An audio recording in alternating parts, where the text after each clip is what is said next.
You know, I love these little Canons. This is the Canon A590 IS. That stands for image stabilization. That's something that's very necessary these days because everybody wants to take pictures indoors. Do you take pictures indoors? Yes. Do you take pictures after sundown?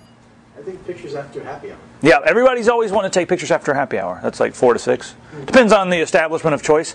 Well, the image stabilizer helps to counteract some of the natural shake that your hands have.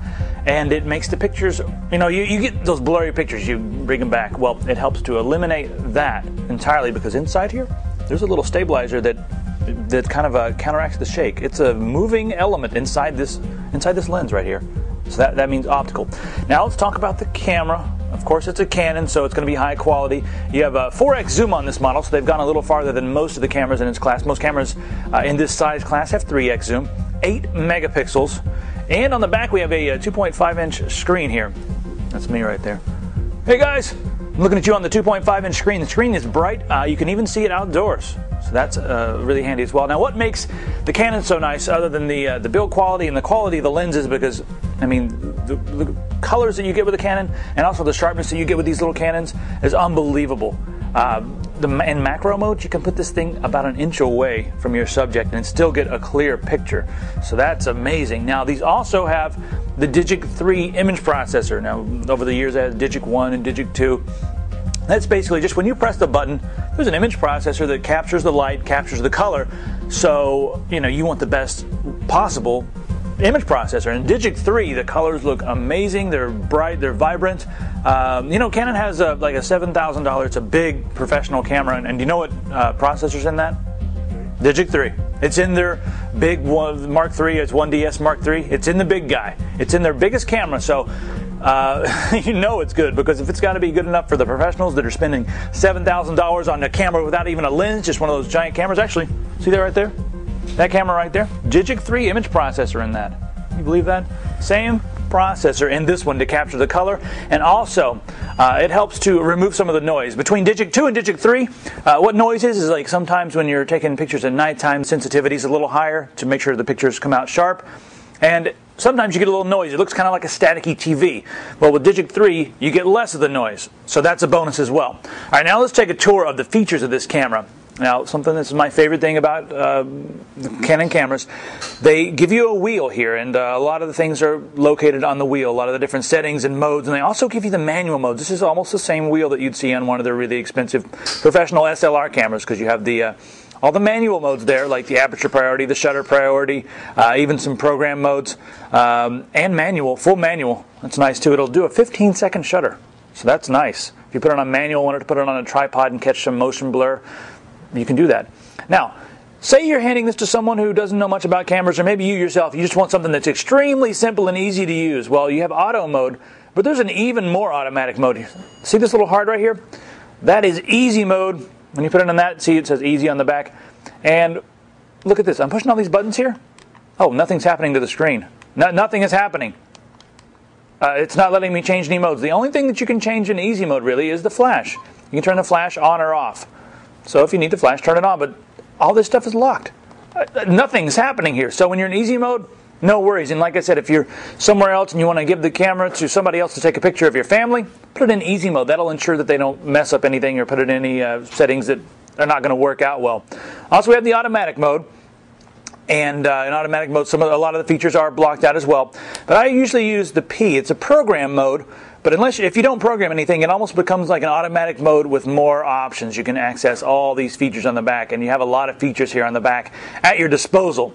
There's several different scene modes. Of course, you have the portrait mode, you have the landscape mode, and I encourage you guys to watch my videos about getting away from the auto mode, because you know, you guys are paying for all these features on this camera, and this thing has some amazing technologies, some awesome features. You can get some great pictures out of this little camera, out of this little Canon. It's a Canon. You can get great pictures with it, but in order to get the best pictures, you're going to want to move away from that auto mode. Auto mode is kind of like it's kind of a compromise. You just, you know, you get the best, you know, mediocre picture every time, but it's going to guarantee you that you're going to get the shot. But if you move away from auto, then you're going to get some really cool shots. But it allows you to do that. I'm not going to dwell on this too much. I'm going to, like I said, encourage you to go watch the videos on moving away from auto mode. All right, now let's take a look at the functions on the back. Now you can do a lot, like I said, with this camera. Here you can switch between your camera mode and your play mode, so you can look at the pictures you've been taking all day. Take a look at that. That's my new headphones. Those look awesome. A lot of bright colors. This thing picks up color. It's like crazy. It looks awesome. This is PicBridge. You can plug this into a printer and print straight from the back of the camera instead of going to the computer. So save some time there. Here's the flash modes. We can turn the flash on and off. In the middle here, we can open up the functions and change the resolution, change the ISO, change all kinds of things in this menu here. I'm not going to go too much into this, but you even have some really cool different colorizations we can use. We can put it in sepia, put it in natural. There's sepia right there, kind of an old movie look. Freeze. That's kind of what they do in Westerns, right? And sepia looks like Western. Wasn't that funny? My God, that was so funny. All right, that's enough of that. Down here on the bottom, we have our different shooting modes. Macro, like I said, our macro allows you to get 5 centimeters away. And in order to access that, you just press this button here. It opens up the flower. We also have manual focus and normal focus, which is basically here to infinity. Anything that's in front of the camera will be in focus, but I really like this manual focus because if you're really trying to do something creative and you want to focus on it, it puts a little box there. See, I'm going to focus on my mouth right now. See the little box? Now, this is what teeth right there shows you if it's going to be in focus or not. You have this little box, and when you're ready to take the picture, of course, the box goes away, but it's basically like a focusing aid, and that's really handy, especially in manual, but this thing goes far and beyond most of the cameras in this size class.